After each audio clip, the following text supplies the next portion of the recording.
Caríssimos, boa noite.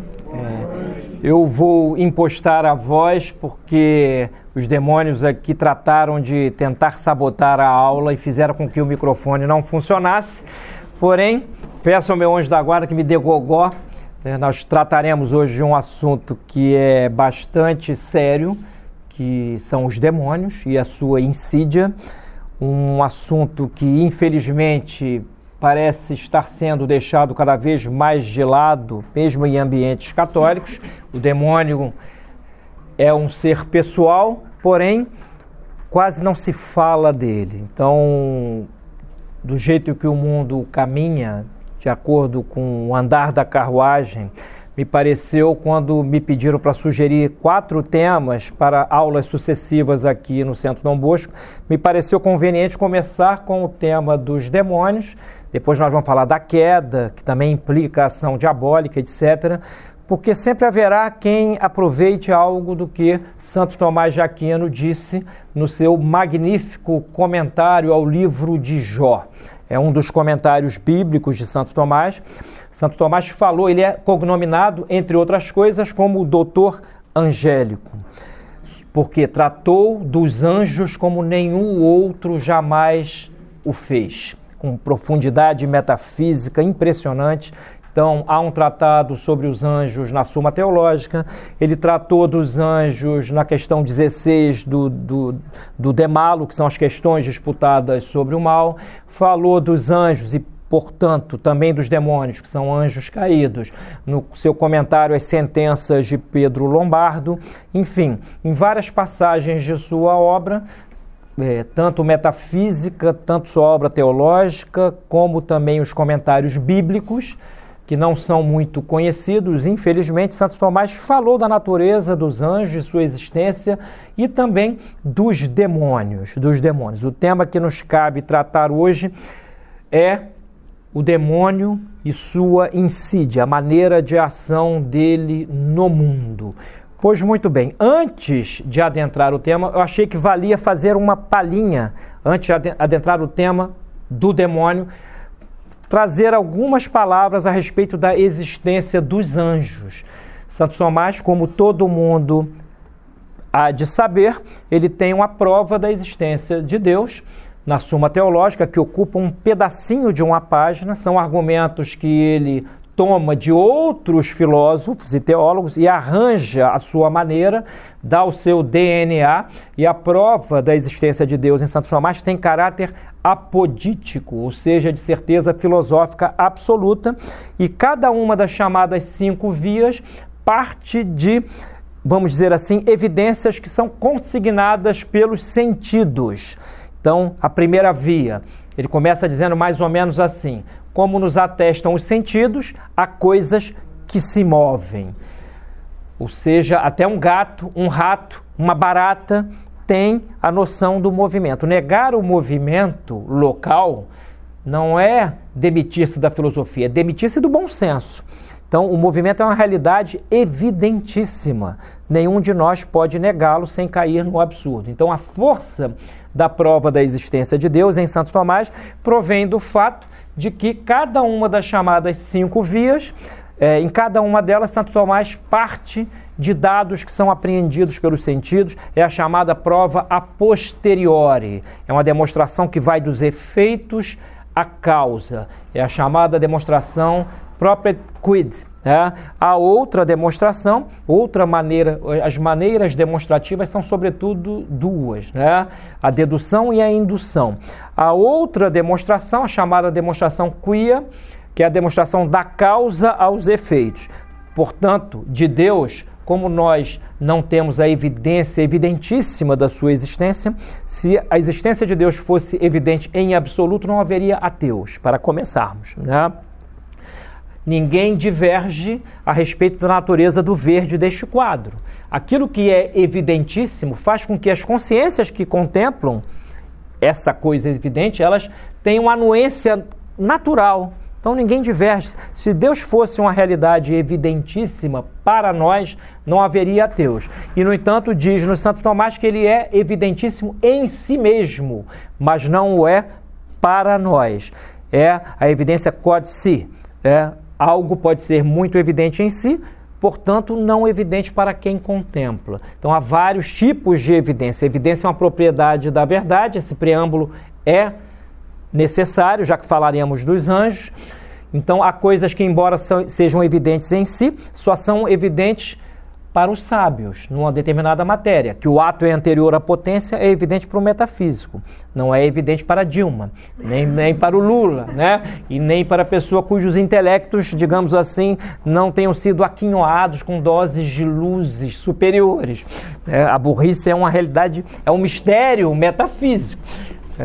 Nós somos chamados a inteligir as coisas, é uma potência nossa, é o intelecto, que é essa potência para os inteligíveis. Portanto, a burrice é um certo mistério, né? O pecado original também acarretou a burrice, mas do ponto de vista metafísico, do ponto de vista teológico, ele é fruto do pecado original. Do ponto de vista filosófico, não deixa de ser um certo mistério. Então, de Deus nós podemos saber que Ele é, que Ele existe, que Ele está na plena posse do seu ato de ser, raciocinando a partir de evidências que são consignadas pelos sentidos. É óbvio que estudar um curso, a prova da existência de Deus dá um curso, eu só estou mencionando-a aqui para lembrar que no caso dos anjos, não há vestígios deles na ordem chamada natural, portanto, não é possível haver uma demonstração como a de Deus apodítica. Então, Santo Tomás apela para uma demonstração que ele chama de demonstração pelo argumento de razoabilidade, cuja compreensão pressupõe, evidentemente, que alguém já tenha travado algum contato com a prova da existência de Deus. Então, para quem já entendeu que Deus não pode não ser, há uma realidade que é ato puro, sem mescla de potência, que não pode não ser, fica muito mais fácil a compreensão da prova da existência dos anjos. Mas o argumento que Santo Tomás usa é muito simples. Ele diz que, assim como um grande artista é perfeito naquilo que faz, ele faz muito bem, assim também é Deus, que é o artista perfeitíssimo. Se num grande artista humano nós já entendemos a beleza da sua obra, contemplando a perfeição com que ele domina as técnicas e faz com que as coisas sejam trazidas, sejam materializadas, muito mais devemos aplicar este conceito de perfeição no operar ao ser perfeitíssimo. Pois muito bem, toda a realidade ela está num arco metafísico que vai da matéria-prima, que é potência para todas as formas, ao ato puro do ser divino. Então, há gradações de ser na realidade. A matéria-prima, que seria a matéria primeira do universo, aqui hoje não temos o Luciano, que é um físico, né? O conceito de matéria-prima é um conceito muito ligado à ciência da física, que aborda aquilo que é o ente, na perspectiva do movimento, o ens mobile, o ente que se move. A física, ela não trata do ente imóvel. Quando um físico começa a falar de Deus para tentar mostrar que ele não existe, ele exorbita a sua ciência completamente. A ciência física, qualquer física, desde a física quântica até a física clássica aristotélica, trata do ente na perspectiva do movimento. Aquilo que está para além do movimento não pertence à física. Então, quando um físico começa a pontificar, tipo o Dawkins, tem um filósofo francês que não é físico, mas ele se vale de alguns argumentos de físicos, que é o Michel Onfray, e outros que tais começam a tentar demonstrar a inexistência de Deus partindo de dados da física, nós já sabemos de cara que o sujeito é um parlapatão, ele realmente está falando porque ouviu o galo cantar numa madrugada sombria, não tem nem noção de causa e efeito no sentido metafísico, não tem noção de demonstração lógica, quais são os tipos de demonstração lógica, enfim, não sabe o que é a ciência. Ele imagina que a ciência é o sujeito que está num jaleco entre fumegantes balões de ensaio, a fazer experimentos, mas não entende que o experimento em si, por si só, ele não tem valor. É preciso ter um arcabouço teorético que dê àquele experimento uma inteligibilidade. Toda ciência precisa de uma filosofia que lhe dê suporte. E quando ela carece dessa filosofia, ela vai dar com os burros na água. Eu converso às vezes com o meu amigo Léo, matemático, a gente fala, está ali atrás ele, sobre os elementos de Euclides. Né? Euclides foi, ao que tudo indica, um autor que frequentou a escola platônica, né? A Academia de Platão. Teria sido um aluno da Academia de Platão. E os seus elementos, ali trata-se de geometria, mas também de aritmética, mas há toda uma filosofia por trás daquilo. E hoje o matemático, em geral, é óbvio que haverá exceções, ele não conhece a filosofia do número. Ele não está preocupado em definir qual é a diferença entre o número numerante e o número numerado. O número para ele já é objeto de cálculo, mas assim, uma filosofia que dê suporte aos seus cálculos, e muitas vezes o matemático carece dessa filosofia, e vemos alguns que realmente estão siderados, né, nos seus cálculos, porém negam evidências que são patentes e que não careceriam de prova matemática, né, evidências absolutas. Pois muito bem, os anjos, segundo Santo Tomás, se não eles são entes imateriais, ou seja, há um livro que eu publiquei aqui no Brasil, está até esgotado, que é o Tractatus de Substantiae Separatis. É o Tratado das Substâncias Separadas da Matéria. É a última explicitação da metafísica de Santo Tomás. Eu fiz editar com o professor Luiz Astorga, aqui no Brasil, com uma imagem de um anjo desenhado pelo grande autor francês, desenhista francês, Gustave Doré, que é um anjo com a espada expulsando Adão e Eva do paraíso. E eu pus um subtítulo em português naquela altura, eu era mais pessimista ainda do que sou hoje, eu pensei, bom, vou dar alguma notícia do que se trata, né? Porque senão, Tratado das Substâncias Separadas, naquela altura não havia como vender livro pela internet, era na coragem, na raça, eu preciso dar alguma informação para o leitor. Nós pusemos um subtítulo de Sobre os Anjos. E aí um dia um gerente da livraria da Travessa aqui do Rio falou que entrou uma senhora lá, que lindo, né? Aí assim, e ela conhecia a tia Glorinha, sei lá, uma Glorinha que trata dos anjos, né? E ela abriu aquele livrinho, um opúsculo, e deu de cara com aquela coisa metafísica profunda, né? A discussão é a respeito se é possível haver na ordem do ser um tipo de ente em cuja composição não há matéria. A pessoa já cai para trás, né? Não é coisa levinha dos anjinhos de asinhas, né? Então, o Tratado das Substâncias Separadas, nele, Santo Tomás fala dos anjos. Eu esqueci de mencionar. Existe um outro também que ele fala dos anjos, que é o Tratado de Spiritualibus Creaturis, sobre as criaturas espirituais. Então, por tudo isso, ele ganhou este apelido, digamos assim, de doutor angélico. Mas assim, os anjos, para ele, se não houvesse, desde a matéria-prima até o ato puro do ser divino, as coisas vão se atualizando em graus, é o conceito platônico de participação. Não vou tratar dele aqui, senão não vamos chegar nos demônios, e é isso que o demônio quer, que eu não fale nele. Mas é só para entender o seguinte, se não houvesse um ente desprovido de matéria na ordem do ser, Deus seria um artista que deixou na criação uma lacuna. Haveria uma lacuna na criação, ou seja, Deus é absolutamente imaterial. Se toda a criação é a imago Dei, é a imagem de Deus, nós somos imagem e semelhança, mas se toda a criação, desde o talo de grama até nós, é a imagem de Deus, se entre nós e Deus não houvesse um intermediário, um ente intermediário desprovido de matéria, Deus não teria criado o universo das coisas que há com suma perfeição. Haveria uma lacuna de semelhança nessa gradação de entes. Então, é um argumento, eu estou resumindo sumariissimamente aqui, é o chamado argumento de razoabilidade. Então, dito isto, é preciso já salientar para começarmos de sola dizendo que, antes de tudo, a existência dos anjos é um dado de fé. Ele é, antes e acima de tudo, um dado de fé. E a fé, ela é uma virtude teologal infusa. Esse é um princípio teológico, a doutrina da igreja. Ninguém tem fé porque leu Pitágoras, Euclides, Aristóteles, Platão, etc. Tem fé porque recebeu essa fé ou no batismo ordinariamente ou quando Deus quis, extraordinariamente. Deus pode infundir a fé extraordinariamente fora do batismo. Então é uma verdade de fé. E as verdades de fé o católico não discute.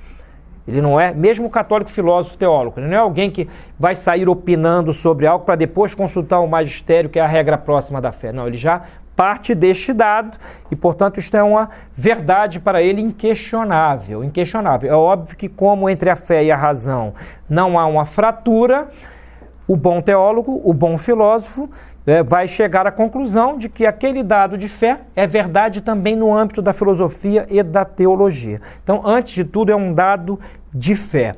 E Santo Tomás de Aquino, o que eu venho trazer aqui hoje é o comentário, as suas conferências sobre o livro de Jó, que foram escritas entre os anos de 1261 e 1264, foram conferências que ele deu para dominicanos em Orvieto, na cidade italiana de Orvieto, e acabaram sendo consignados em diferentes momentos. Entre esses anos, ele deu essas conferências sobre o livro de Jó, embora seja sobre Jó ad litteram, é o título, né? No finalzinho em latim seria ao pé da letra. Na verdade, é um comentário muito mais teológico do que ao pé da letra.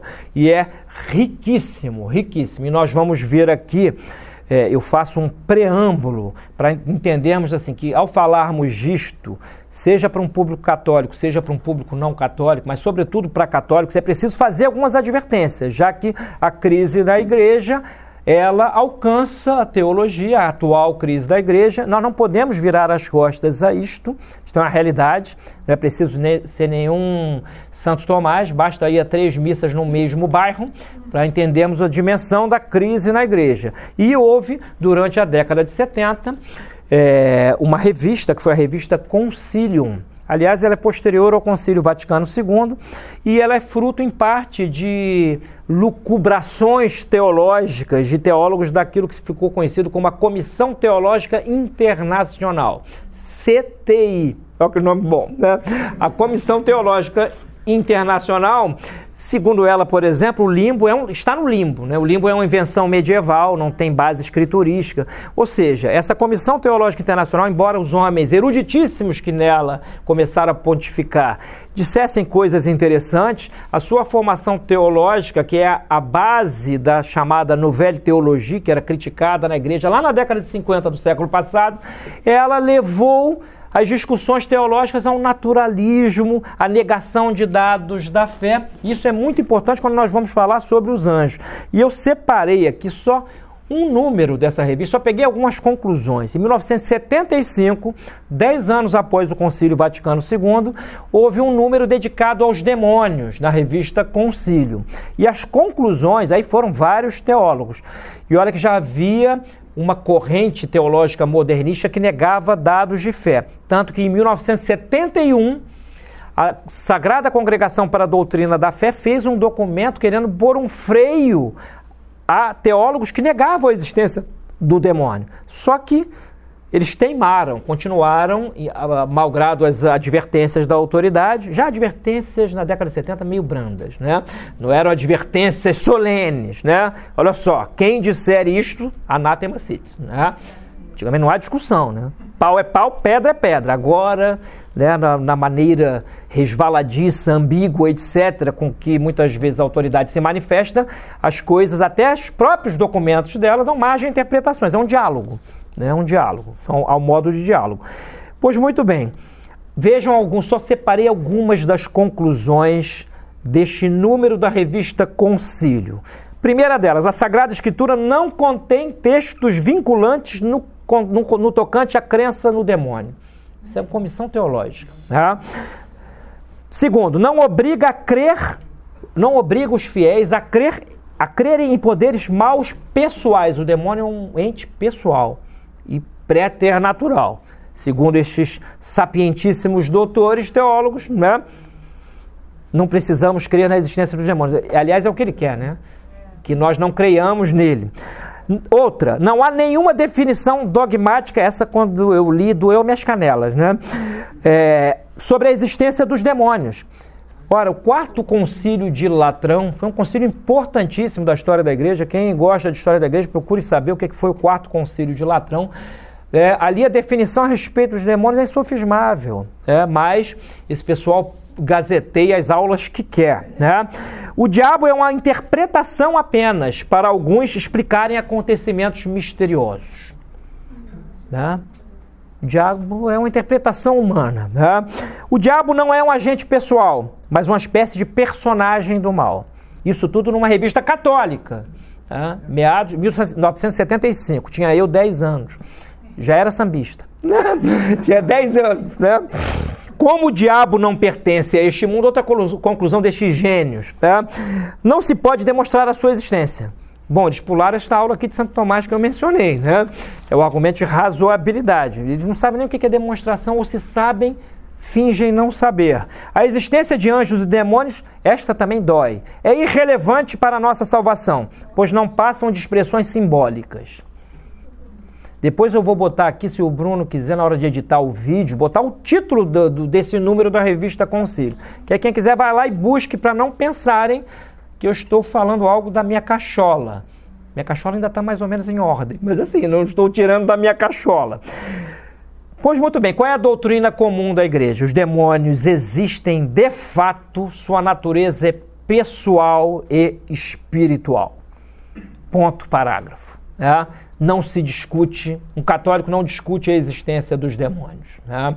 Depois nós vamos mostrar aqui várias coisas a respeito do modo da ação dos demônios, inclusive na alma humana, como ele, né, no plano psicológico, etc.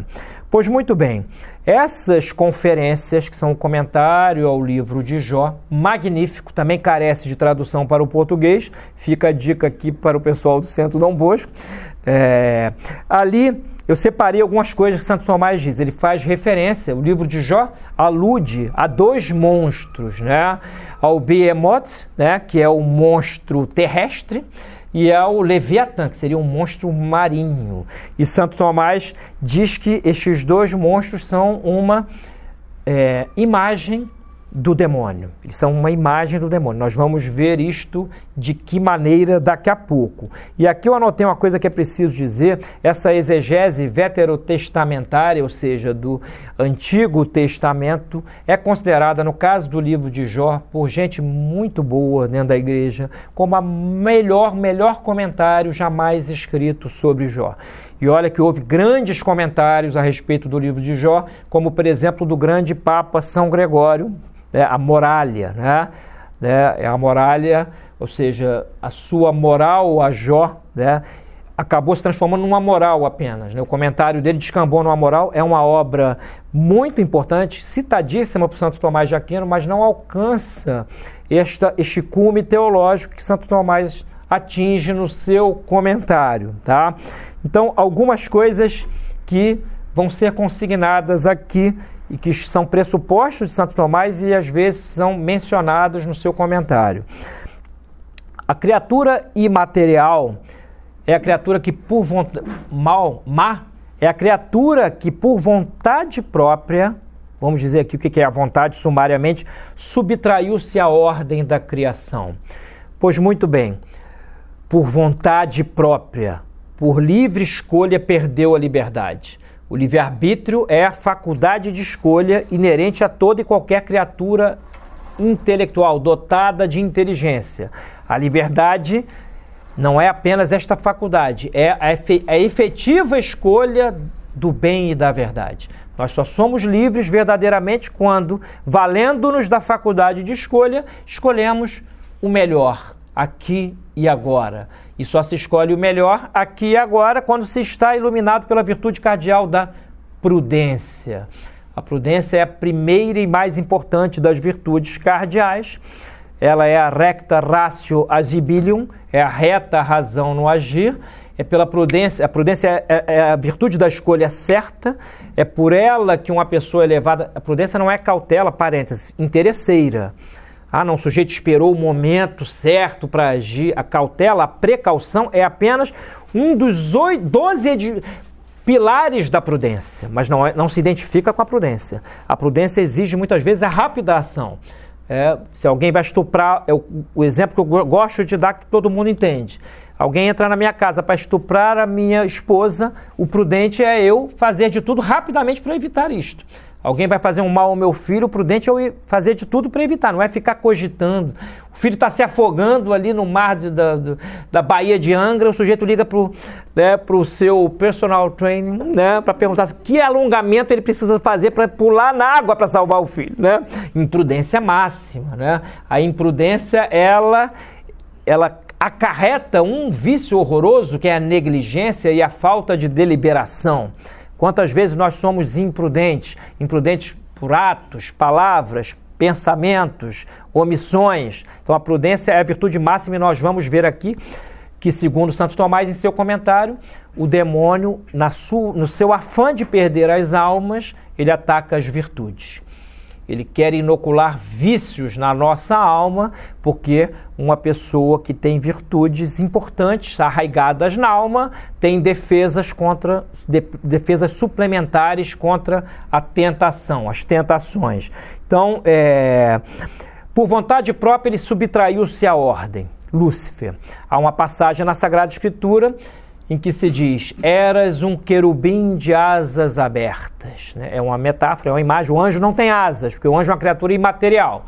Mas uma maneira de interpretar sua rapidez é pintá-lo, entre aspas, alado. Né? O mensageiro alado. Ele é rápido. Mas, ora, Lúcifer, segundo Santo Tomás de Aquino, haverá de ser um serafim. O serafim é, na escala angélica, aquele que está no topo da hierarquia. E ele é definido como o que está abrasado do amor divino. O querubim, a Sagrada Escritura diz, eras um querubim. É aquele que detém o conhecimento. Né? Pois muito bem, Santo Tomás, num outro comentário, ele diz, porque ele não pode contrariar a Sagrada Escritura, mas ele tenta dar uma explicação metafísica a isto. Ele diz o seguinte, porque há várias maneiras de lermos a Sagrada Escritura. Uma delas é a anagógica, a outra é a literal, a outra é alegórica, etc. Então, o que ele conclui é o seguinte, como Lúcifer perdeu o amor de Deus por vontade própria com seu pecado de soberba, nele só restou o conhecimento, só restou o aspecto querubínico. Então, por isso a Sagrada Escritura diz que ele era um querubim de asas abertas. Foi o que lhe restou, foi o conhecimento sem amor, e o conhecimento sem amor é soberba, e a soberba já pode ser definida como o amor desordenado que alguém tem por sua própria excelência. Todas as patologias da alma são desordens do amor, né? A começar por uma desordem do amor próprio. Nós devemos amar-nos, nós somos criaturas inteligentes, devemos amar o nosso ser, mas de acordo com a percepção realística da posição que ele ocupa na ordem do ser. O soberbo acha-se maior do que todos. Então o demônio subtraiu-se por vontade própria, ele foi criado em graça, e posteriormente a sua criação, e não no ato da criação, porque se ele já fosse mal na criação, Deus não seria bom. Essa é a pressuposição de Santo Tomás. O ato seguinte foi o ato de soberba. Então, ele com plena anuência, diferentemente de nós, quando pecamos, anuímos ao mal, não com plena anuência, porque temos as paixões desgovernadas que nos obliteram a razão, nós temos graus de ignorância a respeito de várias coisas, e a ignorância atenua os atos maus muitas vezes, às vezes até desculpa totalmente quanto é a ignorância invencível, etc. Agora, Lúcifer, ao escolher não servir à ordem, o fez já sabendo de todas as consequências. Então a sua ação não foi apaixonada, foi com a clara visão de todas as consequências, o que é tremendo, isso é de uma maldade tremenda. Ou seja, eu já escolho fazer algo ruim, previamente sabendo, arcando por soberba com todas as consequências dessa má ação. Não é a troco de outra coisa que Cristo veio não para remir o pecado diabólico. O pecado diabólico é irremissível, que foi com plena ciência, com plena indústria. Ele veio para remir o nosso pecado, porque nós pecamos com a nossa carga de fraquezas, de deficiências ontológicas, etc. O pecado de Lúcifer não. Foi o pecado de um ser muito superior a nós, que tem a inteligência intuitiva, O anjo, quando contempla algo no plano inferior a ele, esgota o que há para ser conhecido naquele algo contemplado. Então é uma inteligência muito superior à nossa. Nós olhamos aqui esse livro, eu não sei quantas páginas ele tem, eu tenho que abrir para ver, e mesmo assim pode ser que o cara da gráfica, do diagramador, tenha errado. Eu não tenho a visão fulgurante do número de páginas desse livro, da quantidade de sangue que percorre meu corpo. Agora o anjo, ele contempla e vê, né? Por isso que entre as coisas da ação diabólica está a clara visão das nossas deficiências, das deficiências que o pecado deixa na alma, as ressonâncias que o pecado deixa na alma. A ira, por exemplo, o que acontece com uma pessoa irada? Sobe a adrenalina, né? O demônio tem essa visão clara dos movimentos da ira, da sua somatologia, como nós somatizamos a ira, como nós somatizamos a luxúria, como nós somatizamos a gula, etc. Então ele tem uma visão intuitiva e também dedutiva só de olhar o nosso estado físico. Então é uma criatura inteligente, devotada ao mal. Nós vamos ver, inclusive, que há uma ordem perversa, assim como há o corpo místico de Cristo, há o corpo perverso do demônio, segundo Santo Tomás em seu comentário a Jó, ao livro de Jó. E esse corpo perverso, ele se perfaz tanto pelas pessoas, desde as pessoas que estão simplesmente em estado de pecado mortal e, portanto, estão fora da ordem da graça, até aquelas que servem conscientemente essa ordem pervertida. É este espelho convexo que é o modo diabólico de apresentar a realidade para nós, de través. Então, Santo Tomás faz esse paralelo no seu comentário, ele cita tanto o Leviatã quanto o Behemoth, e nós vamos ver aqui de que maneira. A sua insubserviência, então ele escolheu voluntariamente não servir à ordem. A sua insubserviência é um ódio ao ser. Toda a estrutura do ser, Santo Tomás, no seu comentário às sentenças de Pedro Lombardo, uma obra importantíssima de juventude, ele nos diz que o ser é a novidade da criação. Deus, quando expande, e, na verdade, quando se diz a criação é ex nihilo, é do nada, quer-se dizer que Deus criou a partir de si mesmo. Não havia uma matéria pré-existente que servisse de molde para Deus criar o mundo, o universo das coisas que há. Isso quem diz é Platão na sua doutrina do demiurgo. O demiurgo seria aquele semideus, segundo Platão, que contemplando as ideias arquetípicas perfeitas, molda o mundo. É o que Giovanni Reale, um grande filósofo italiano platônico, ele chama de semicriacionismo platônico. Não, Deus, ao criar, retira tudo o que há na criação dele próprio. Então, nada havia... E Santo Tomás diz uma frase magnífica: nada pré-existia a criação, só o próprio ser subsistente. Então, Deus é superabundância de ser e, portanto, o demônio, ao negar esta superioridade divina, ele odeia tudo que tem ser. Então, é um ódio, num certo sentido, a si mesmo, ao seu próprio ato de subversão. É um ódio à ordem das coisas, é um ódio a nós, com particular ênfase, e esse ódio ele é perdurável infinitamente, ou seja, não terá fim, está confirmado no mal. Se ele pudesse, suicidava-se, talvez, só que uma criatura imaterial não pode cortar os pulsos, não pode se jogar do 20º andar aqui do prédio, então ele vai ficar em agonia per omnia saecula saeculorum, ou seja, para sempre, assim como os condenados no inferno. Vamos falar um pouquinho desses últimos, que não estejamos entre eles, se Deus quiser. Devemos sempre rezar, por isso ter aquele cuidado de não cairmos na presunção de salvação, que é pecado gravíssimo, Tenhamos medo dos mais fortes. Se alguém é muito mais forte, eu vou lutar com um cara que é campeão de MMA, eu mal me arrasto aqui com o meu problema cardíaco, para levantar da cadeira às vezes sai, é uma dificuldade, eu vou brigar com um cara mais forte que vai me trucidar numa pancada só. Assim é o demônio, eu não vou combater o demônio. O demônio é para nós fugirmos dele apelando aqui, Nossa Senhora que está ali, perante quem os demônios tremem de medo e de ódio ao mesmo tempo. Vou apelar aos anjos da guarda, etc. Pois muito bem, ódio ao ser, decisão voluntária de não servir à ordem, por soberba, é isso o pecado diabólico por excelência, irremissibilidade do pecado, ou seja, como eu disse aqui, ele é irremissível, não tem perdão, tá? Não há perdão para o pecado diabólico.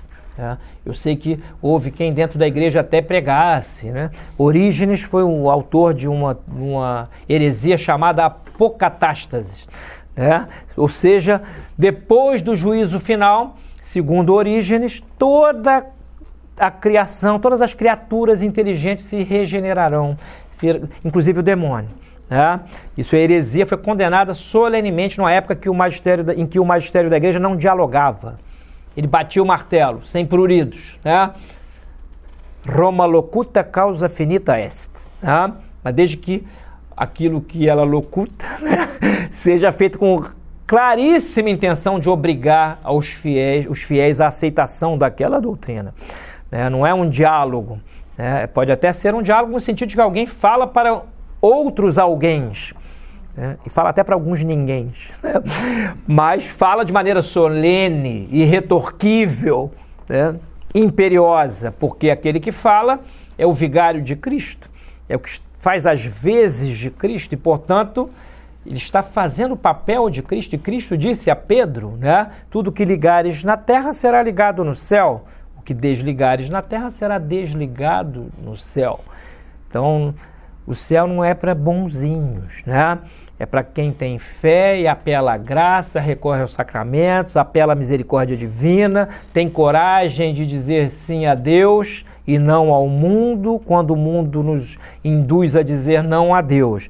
Então, pecado irremissível.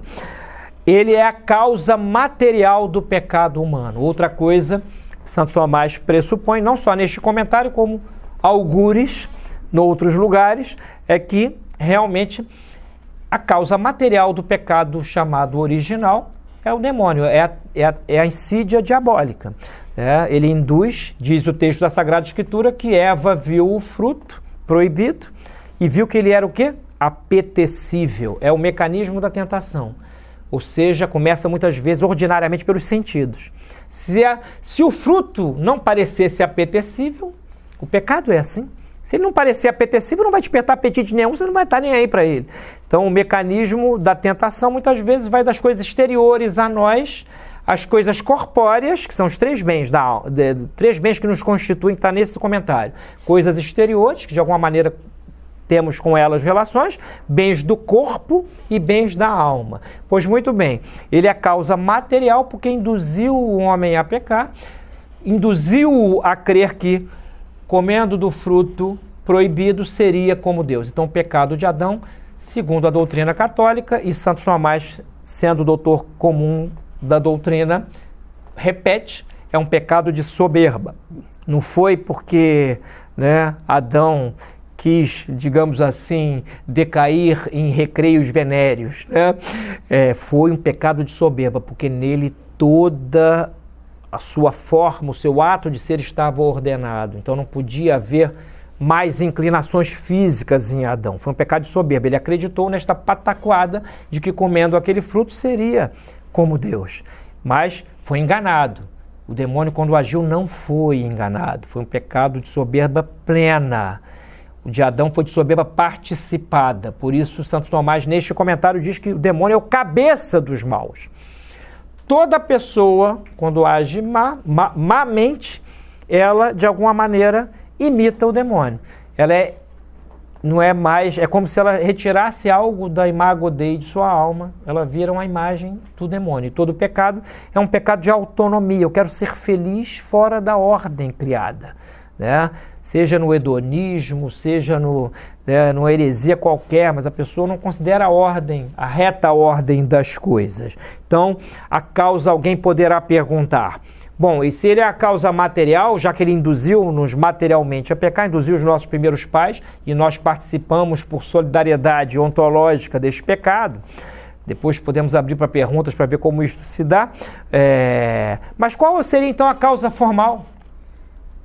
Se a material foi o demônio, qual seria a formal? A nossa vontade, que anuiu, disse sim. Né? Quando nós estivermos diante do Supremo Juiz, não vamos poder dizer o que Adão disse quando foi inquirido. A mulher me deu de comer. O homem é um ser que culpa os outros. O homem decaído pelo pecado é aquele sujeito que põe a culpa nos outros. Essa é a nossa natureza. Né? E não fiquemos com visões de Poliana, achando que nós somos bonzinhos. Né? Hoje em dia, até a fé está tão emotiva, né? Um sentir profundo, corpóreo. Né? A pessoa morre, até os comentários, a gente vê, óbvio que a morte não é apetecível, né? O mal não tem caráter apetecível. Agora, vira santo, morreu já é tá no céu, inclusive, e as pessoas meio infantilmente, até diante da família, né? Tenho certeza, já é meu intercessor, né? É uma visão infantil. Retiremos o catolicismo da civilização, cairemos em alguns extremos. Um deles é o infantilismo, né? Uma espécie de superstição infantil. Outro é o sexualismo, né? E aí misturemos aqui as duas coisas. Nós vemos nos jovens atuais, né? São criaturas hiperinfantis e hipersexualizadas. Isso é nitroglicerina pura, né? Tem pessoas, jovenzinhos capazes de façanhas sexuais, de corar o capeta quase, mas não conseguem completar uma frase com o sujeito verbo predicado, né?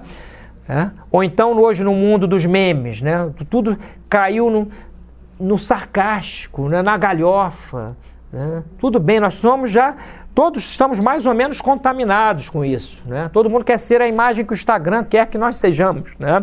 E as pessoas acabam, tudo é meme, tudo bem, é uma sociedade memética, né? Uma sociedade memética, ela pode até no plano político ser importante no sentido de que às vezes é bom ridicularizar os maus, né? Porém, tenhamos cuidado, hein? Nós ficamos a um passo sempre de cometer juízos de valor temerários, né? O julgar intenções alheias, né? O sujeito porque são uma sociedade que se move à base de slogans, é uma sociedade diabólica. O demônio já destruiu as inteligências, né? E como a ação espiritual hoje ela é meio escondida, envergonhada, quando um padre fala algo da doutrina católica, o próprio bispo manda calar-se. Vimos agora, recentemente, aqui, o CDB fez até um vídeo a respeito de um padre, né, que, pelo que eu percebi, né, é um padre bem intencionado, pelo menos naquilo que disse, né, E, no entanto, foi chamado a pedir desculpas. É uma sociedade realmente problemática. E nós vamos ver aqui como isso tem vínculo com o demônio. Então, outra coisa... Então, ele é a causa formal do pecado, é a nossa própria vontade que anui a tentação, diz sim, apetece aquele bem fora da reta ordem da razão e nós caímos. Outra coisa aqui que está no comentário de Santo Tomás e a doutrina comum da igreja, o demônio não tem amizade por ninguém. Há uma questão na Suma Teológica, que não é aqui o comentário ao livro de Jó, em que Santo Tomás de Aquino se pergunta se é possível a amizade entre demônios. A resposta, evidentemente, é não, porque a amizade é a comunicação objetiva de bens. Onde há amizade, há bens intercambiáveis aos quais os sujeitos que são amigos anuem. Então, entre maus não há amizade. E não precisa ser nenhum teólogo, não. Vê as delações premiadas aí no Brasil. Uma coisa, os comparsas num crime não são amigos. Quando a vaca vai para o brejo, um dedura o outro rapidamente entrega, que nem a cabeça de João Batista, olha, de bandeja na mão dos inimigos. Então não há amizade entre os demônios, então não há consórcio possível entre nós e eles. Né? Todo consórcio será ruim para nós, será degradante para nós. Quem dança com o demônio, diz o adágio, se assemelha a ele. Né? Então nós não devemos ter nenhum consórcio com ele. Ele, como eu disse aqui, num certo sentido, odeia-se a si mesmo. Não há amor.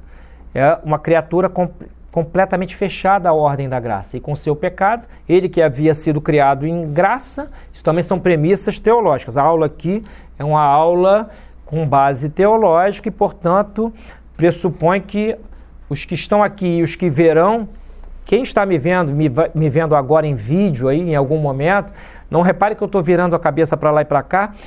Há pessoas aqui na sala e eu estou sem microfone, que me induz a dar uma de ventríloco, né? Virar a cabeça para lá e para cá.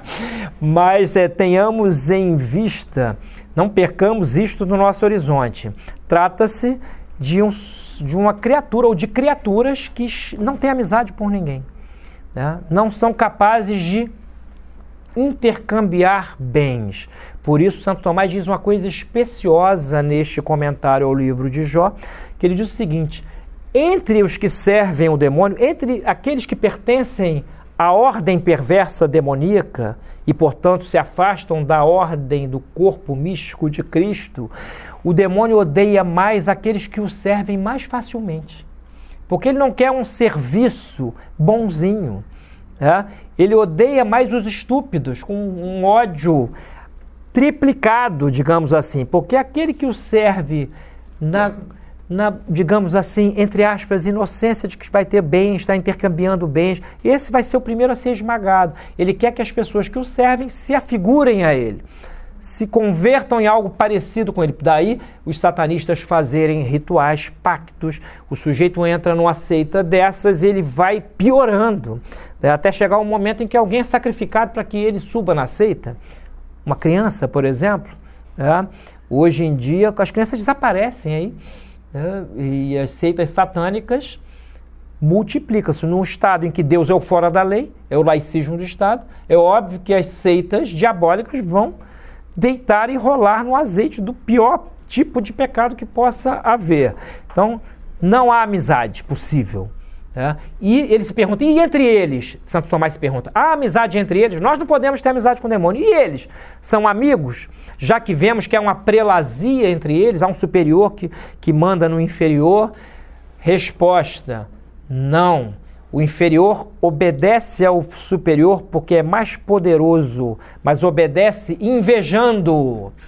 Então, é uma ordem de invejas participadas, a ordem diabólica, né? É uma ordem de soberba, é como comparsas que combinam de assaltar um banco, todos vão regozijar-se com o benefício que cada um vai aurir do lucro, né? Mas ninguém, se eles puderem, cada um vai tirar o dinheiro do outro, vai fugir, inclusive com o dinheiro todo, se puder, mata os comparsas. Então não há amizade entre eles, zero possibilidade de amizade. Amizade é a comunicação objetiva de bens, tá? Sua ação no mundo, outra coisa, é manchar como acha que pode. Digo acha porque ele não mancha. Tá?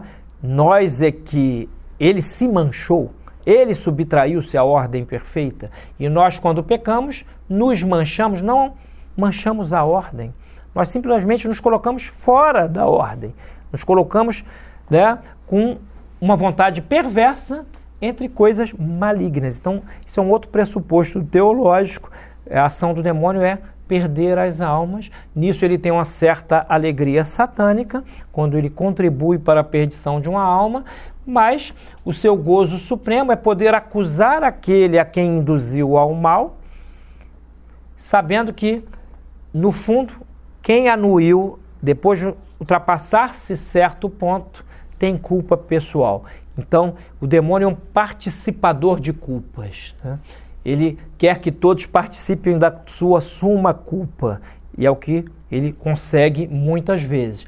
Um teólogo tomista dirá, bom, isso em nada subtrai a ordem da criação, porque Deus, que está para além do tempo e vê o futuro contingente, já tinha abarcado os males numa ordem de bens superiores, e nisso se enquadra a redenção do homem, a encarnação do Verbo, em ordem à salvação do homem. Deus permite o mal em ordem a bens infinitamente superiores. E mesmo o inferno, diz São Francisco de Sales, e o padre Garrigou Lagrange também repete, o inferno ele é um bem, não para os réprobos, mas é um bem por manifestar a justiça divina. Hoje a gente às vezes ouve um sacerdote, não, Deus é todo misericordioso. É óbvio que em Deus misericórdia e justiça não são conceitos que se contradizem.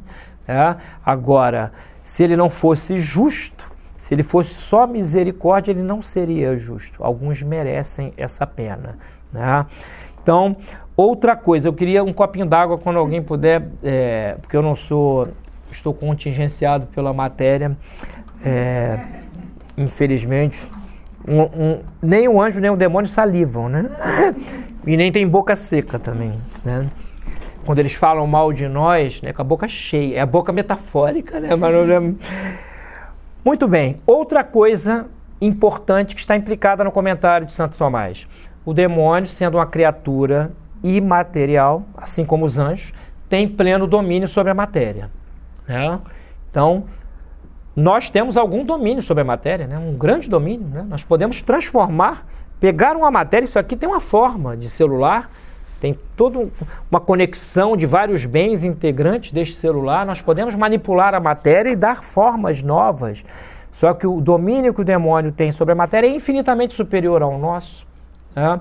É infinitamente superior ao nosso. Portanto, tenhamos medo de quem pode, de alguma maneira, fazer-nos mal, né? É bom esse medo. O caminho da fé, diz São Bento, é o caminho do temor ao amor, né? Primeiro o temor a Deus, né? Mas o temor a Deus abarca também, a certa altura, o temor ao demônio, né? Embora saibamos que o demônio tem um poder ínfimo perto do poder divino, é bom temermos as penas ínferas, é bom.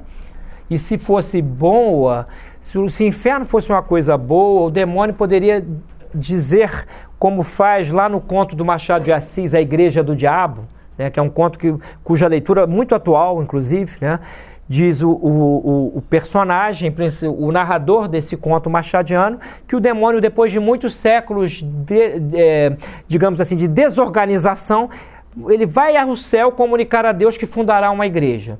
Só que essa igreja, ele vai dizer, olha, eu vou descer e vou anunciar o meu evangelho, vou dizer que eu sou o demônio mesmo, mas o mal não é tão feio quanto parece, né? E ele vai reabilitando todos os vícios, etc. Eu não vou dar o spoiler do conto, eu sei que alguns aqui o leram, mas vale muito a pena ler A Igreja do Diabo, de Machado de Assis, porque é muito ilustrativo até de coisas que sucedem hoje, mas ali acontece algo que nunca sucederá, né? O demônio não diz que ele é o demônio, ele seduz-nos. Porque se alguém disser, olha só, vai por mim, né, que você vai ser infeliz para sempre. Né? Pô, é claro, ele precisa mentir, né? Por isso que ele é chamado de pater mendati, o pai da mentira. Se ele disser a verdade, é óbvio que a vaca vai para o brejo.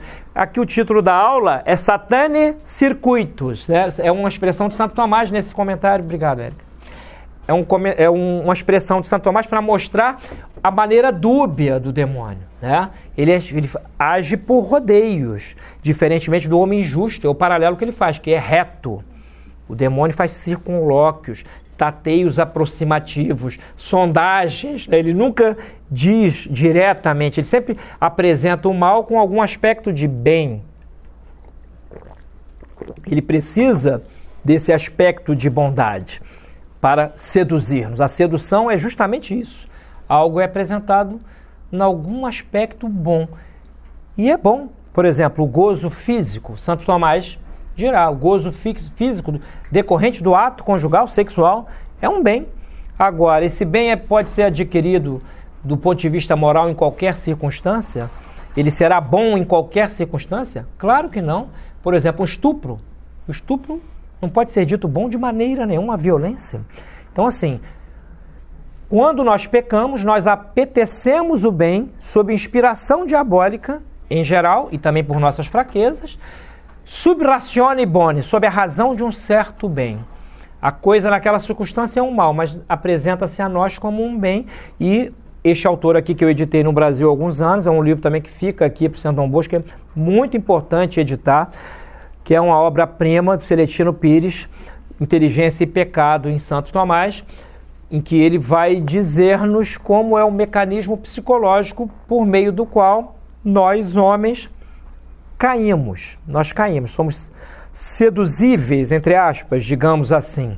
Então, é uma obra muito importante. E nós somos seduzíveis, entre aspas, justamente porque quando as más inclinações que já estão em nós pelos vícios, somadas aos critérios do mundo e à insídia diabólica, nos levam a não deliberar no ato mal, porque se nós deliberássemos naquela hora, isso não é bom, se nós puséssemos um freio, então assim, o juízo deliberativo, o demônio o ataca, é uma espécie de cupim na nossa inteligência. Ele faz com que nós não deliberemos, porque se nós deliberarmos bem em certas ações que são evidentemente más, nós não faremos o mal. Então, ele atua no nosso corpo para prejudicar a nossa vontade e a nossa inteligência, para que a vontade não ame o bem de maneira reta e a inteligência não consiga penetrar os meandros verossímeis da ordem do ser, da ordem da verdade. A nossa inteligência, ela é apta a captar a verdade dos entes. Então o demônio não quer isso, porque quem está na verdade tende a amar o bem de maneira reta. Então, outra coisa que está no comentário de Santo Tomás: o demônio induz-nos a cair em tentação e depois acusa-nos do pecado. É uma ação maléfica. E o livro de Jó, vocês estão lembrados, e vale fazer um parêntese rápido aqui, para muitos teólogos o livro de Jó seria um livro alegórico. Jó não teria existido, segundo teólogos respeitados até. Isso já era uma tese na Idade Média, muitos diziam que este seria um livro que não poderia ser lido de maneira nenhuma em clave literal. Mas Santo Tomás não concorda.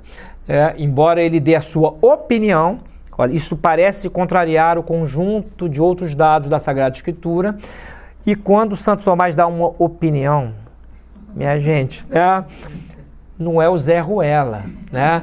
Ele não é o Tite, o técnico da seleção brasileira, né? Ele não é um Zé Mané, é o doutor comum da igreja, o maior filósofo, provavelmente o maior filósofo de todos os tempos, o maior teólogo com certeza. E em matéria de fé, quando ele opina, é melhor ficar com ele, né? Na dúvida, eu prefiro opina. Se ele falou assim, eu vou repetir o que ele disse, não tenho certeza, né? Aliás, isso devia ser evidente para nós. Quando a gente vê alguém mais inteligente que nós fazendo uma coisa, a primeira pressuposição é de que ele está certo e nós estamos errados, né? Claro. E as pessoas hoje, como opinar é uma atividade desportiva muito praticada, né? Nas instâncias internéticas, sobretudo, todo mundo opina sobre qualquer coisa, não sabe nem qual é, né, meu cara, a escala das opiniões, né?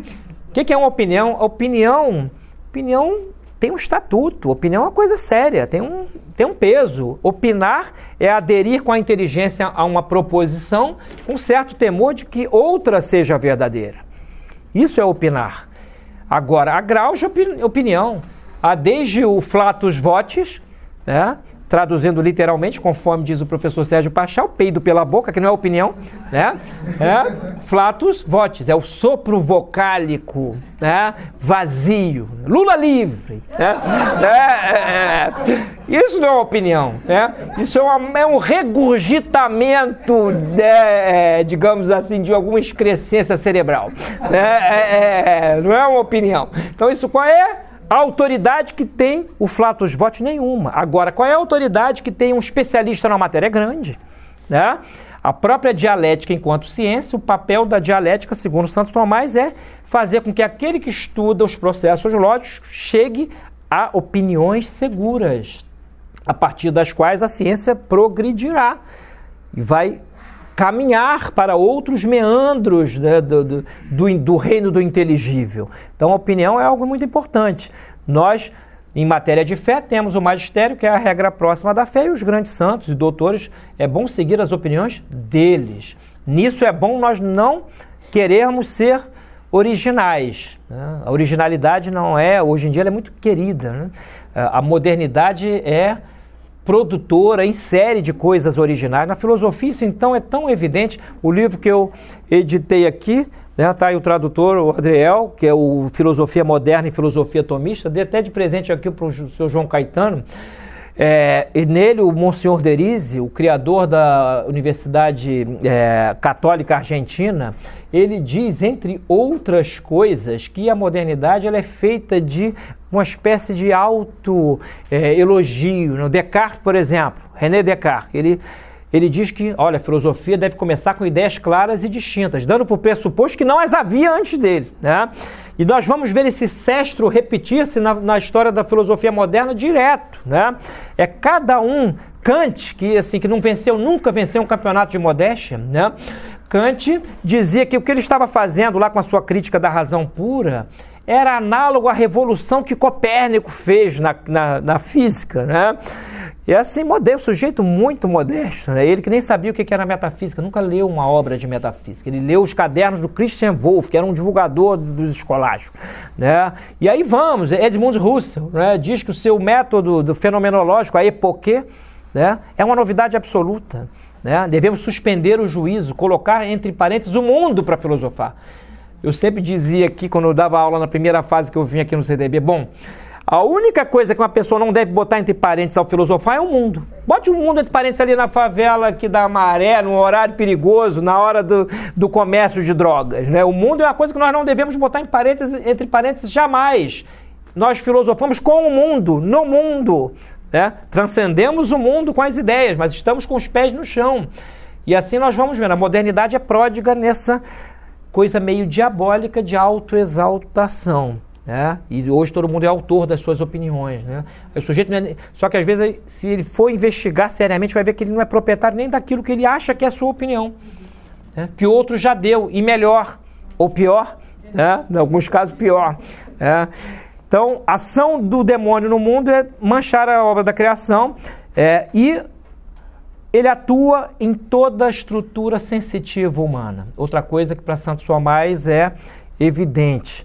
O demônio ele atua sobretudo na nossa imaginação e desgoverna as nossas emoções, né? A imaginação é uma potência, é um sentido interno da alma. Nós temos, rapidamente, 5 sentidos externos: tato, olfato, visão, audição e paladar. 4 internos: senso comum, que unifica os dados apreendidos pelos 5 sentidos externos. Memória, imaginação e potência cogitativa. A imaginação é o labor de imagens. Nós, para pensarmos, precisamos de alguma imagem que Santo Tomás chama de fantasma. A pessoa apaixonada é aquela pessoa cuja inteligência está fixada numa imagem. O apaixonado só pensa naquilo, naquela imagem da sua paixão. Então, ele roda em torno daquilo, a estrutura emocional dele engessa. Estamos aqui, a psicóloga Nina Rocha está aqui, estamos no 3º curso de Psicologia Tomista, que é o curso Anatomia das Emoções.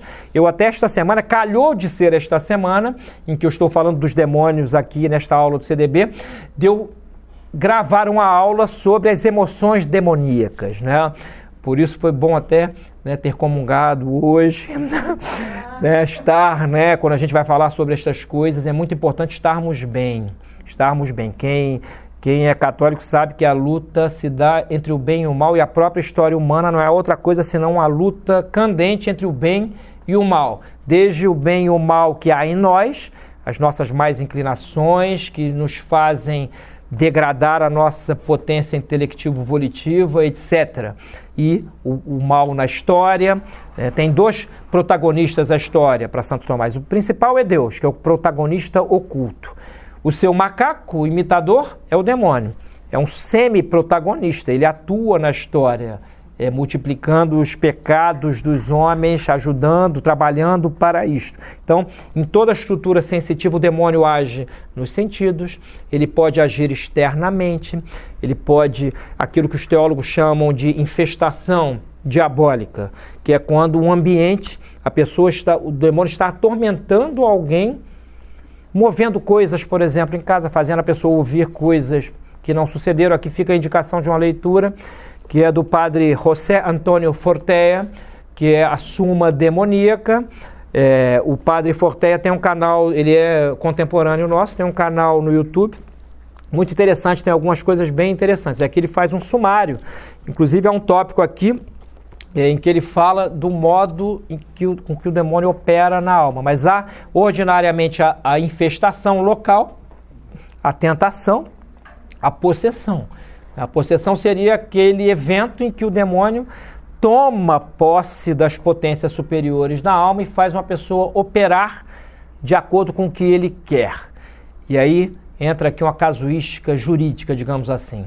Uma pessoa, para um teólogo, que comete um crime estando possuída pelo demônio, não tem culpa daquele crime, porque quem praticou foi o demônio e não ela.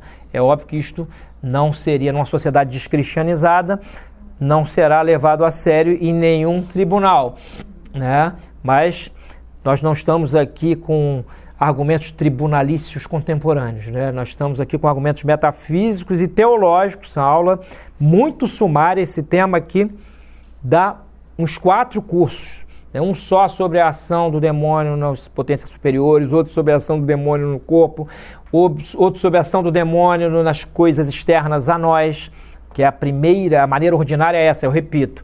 Ele começa daquilo que é exterior, por aquilo que é exterior a nós, coisas, desperta apetências, etc. Passa para os bens do corpo e depois chega aos bens da alma. E só se satisfaz quando a pessoa está como que entregue, mesmo sem saber. Então, justamente por atuar nessa estrutura sensitiva, ele oblitera a nossa inteligência de alguma maneira. Ele nos cega. Né? Nós, quando estamos sob o influxo, e aqui não precisa ser possuído, não, a própria anuência ao pecado tem sempre uma coparticipação do demônio. Ele dá sempre uma mãozinha. Às vezes é óbvio, não precisa fazer força, né? A pessoa já está, ou então a sociedade já está tão corrompida que não precisa fazer muita força para cair. Há um sermão que eu acho que é de São João Maria Vianney, se não me falha a memória, em que ele diz que ele traz a seguinte imagem, né? A cidade de Roma, a cidade eterna, e lá na porta, no pórtico da cidade, um demônio só e dormindo. A cidade com milhares e milhares de pessoas, mas só tem um demônio dormindo. E aí ele põe em paralelo a imagem de São Francisco de Assis com meia dúzia de franciscanos. E 30 mil demônios confabulando para ver como fariam com que eles caíssem. Né? Qual é a imagem? Bom, ali está tudo dominado. Né? Então eu não preciso fazer muita força. Né? E o demônio, ele despreza muito mais os covardes, os fracos, os que se entregam por nada, do que aqueles que resistem. Ele odeia também os santos com especial ódio, mas tem um certo respeito por eles, por verem que se abriram ao influxo da graça e conseguiram, de alguma maneira, com a ajuda superior, tete a tete nós vamos perder, não tem jeito, né? Do demônio devemos correr, mas com a graça nós podemos vencer, né? Então, isso é bom termos em mente, né? Sem comércio com esta criatura, com estas criaturas malignas, devotadas ao mal. A hierarquia entre os demônios é uma hierarquia que obedece à hierarquia angélica. E o superior de todos seria Lúcifer, né? Ele é o cabeça dos maus, aquele que pecou primeiro, e o pecado gravíssimo, né, de subtração da ordem voluntária, e acabou por fazer com que outros o seguissem, e toda a natureza humana depois do pecado original é uma natureza que já de alguma maneira está sob algum domínio diabólico. É óbvio que nós católicos sabemos que o sacrifício de Cristo na cruz vence o demônio.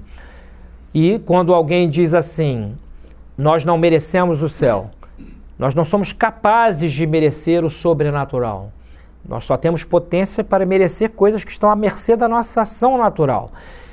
Cristo mereceu com seu sangue vertido na cruz o que nós somos incapazes de merecer, a felicidade irreversível, sobrenatural. A nossa felicidade neste mundo é precária e o demônio se vale dessa precariedade para jogar 1000 cascas de banana sobre nós, né, no nosso caminho, melhor dizendo. Nós temos alegrias, tristezas, perdas, conquistas. O céu, diferentemente desta realidade daqui, que é um vale de lágrimas, é o lugar, entre muitas aspas, né, não é propriamente um lugar, mas é a realidade em que a nossa inteligência repousa na contemplação da verdade absoluta. Isto é ver Deus face a face, é a visão beatífica da essência divina, e a nossa vontade, a vontade é um apetite intelectivo do bem. Quando eu estou na posse daquele bem sumo, eu não quero mais nada, né? Então, Deus seria aquele bem em ordem, bem absoluto. Todos os demais bens são buscados em ordem a esse absoluto. Neste sentido, até um ateu não sabe que busca a Deus quando busca o bem para si. É isso que Santo Tomás diz. Porque mesmo o ateu mais empedernido, ou seja, mais transformado em pedra que possa haver, ele quer ficar no bem, quer se dar bem, quer perdurar no bem. Ora, a perduração absoluta no bem é Deus, né? Então, mesmo a pessoa que está fora dessa ordem de considerações, por isso eu costumo dizer, o que eu falei aqui antes de começarmos a gravação, que se Deus não existisse, seria a inexistência que dá sentido superior a todas as existências. A realidade toda é um absurdo se não concebermos a Deus. Ele é a suma, o horizonte possibilitante de todos os entes, é o que dá sentido superior à nossa vida. Então, é bom termos isto no nosso horizonte. Há gradações de bem. Nós ocupamos um lugar muito elevado nesta ordem do ser, que é sermos imagem e semelhança de Deus. Acima de nós é a realidade espiritual, que devemos ter em vista nas nossas orações, as coisas que acontecem conosco no dia a dia, sem o que nós vamos empobrecendo o nosso viver. Vamos nos tornando criaturas imanentes de uma maneira. Somos imantados para o centro da terra. E Santo Tomás diz aqui neste seu comentário: a ação do demônio, entre outras coisas, é tornar-nos terra, magnetizados à terra. Estamos presos às coisas terrenas. Então ele é uma espécie de imã maligno. Quando diz que ele é o cabeça... Obrigado, meu filho. Quando ele diz que é o cabeça dos maus, neste comentário ao livro de Jó, eu anotei aqui, ele diz que ele está à frente de um corpo difuso. Aí existe uma ordem perversa, como eu afirmei há pouco, porém sob o seu controle. E ela vai desde as pessoas que estão fora da graça, ou pelo pecado, ou porque não estão na fé, etc., até aquelas outras que pecaram muito mais gravemente a ponto de servirem a esta ordem com graus diferentes de consciência culpável, de participação nesta ordem. Então, desde o simples pecador da esquina até o Anton LaVey, o que criou nos Estados Unidos a Church of Satan, a Igreja de Satanás, todos participam desta ordem perversa diabólica. E aqui vale só um parêntesezinho. Esta ordem, numa sociedade eminentemente católica, ela só pode ser secretíssima, ela nunca teria vindo à luz, se não fosse onde todas as opiniões têm o mesmo peso perante a lei, o laicismo do Estado.